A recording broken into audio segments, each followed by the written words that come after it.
నేను పుట్టి పెరిగింది విజయవాడలోనే. ఈ ఫోటోలో ఉన్నది మా మావయ్య. ఇది చూసాక నేను ఆలోచనలో పడిపోయాను. కాసేపు ఆగి చూస్తే ఎక్కడ ఉన్నాడో కన్నయ్య కనిపియలేదు. మీరు పెట్టకూడదు నాన్న టాయిలెటే. ఏం చేస్తున్నావు చెప్పు, ఏం చేస్తున్నావు చెప్పు, ఎక్కడికి రాను నేను చెప్పు, ఏం చేస్తున్నావు? ఎందుకది ఎందుకది ఎందుకది ఎందుకు నాన్నది? ఏంటి ఒకటి ఓడిపేసావు, ఒకటి తీసేసావేంటి? ఏంటి తీసేసావేంటి? నిజంగా క్లీనర్ అయిదాం అనుకుంటున్నావా? ఏంటన్నా క్లీనర్ అయిదాం అనుకుంటున్నావా? సరే సరే సరే సరే సరే ఎందుకు అడుగుతున్నాను నాన్న? Shorting is bad habit.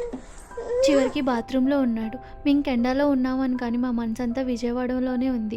మా అమ్మ వాళ్ళు కొంచెం బాగానే ఉన్నారు, కానీ మా మేనత్తలు ఉన్న ఏరియాలో ఇబ్బందిగా ఉంది. కరెంట్ లేదు, వాళ్ళకి 4 రోజుల నుంచి ఫోనే కలవట్లేదు.